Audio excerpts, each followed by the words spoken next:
Now to a big step in the battle against COVID-19. Vaccine trials on children as young as 6 months old are now underway.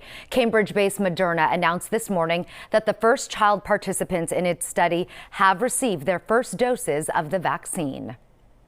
It's the first step in getting children vaccinated. Cambridge-based Moderna announcing it's begun testing its COVID-19 vaccine on children 6 months to 12 years old, making them the first U.S. vaccine maker to test infants as young as 6 months old. There will be 2 parts to the study. The first part is where we will find the appropriate dose of the vaccine in children. Children often need lower doses of vaccines than adults, so we want to make sure we find the best dose that increases their immunity. The first age group will start in 6 years to 11 years of age, the second being 2 to 6 years of age, and the third being 6 months to 2 years of age.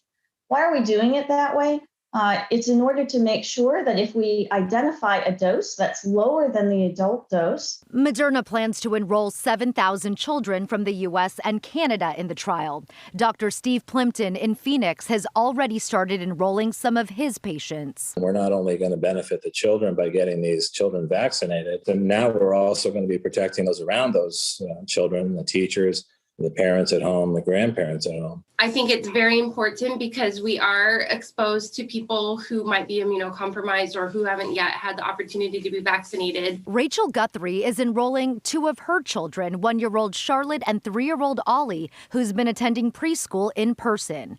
This vaccine trial for kids comes as the CDC looks into how far apart children need to be seated in class, after a new study suggests that 3 feet as opposed to 6 feet may control the spread of COVID in schools as long as there are other precautions in place. For him to have this chance to be vaccinated, it's that extra layer of protection that I'm really grateful for him to have.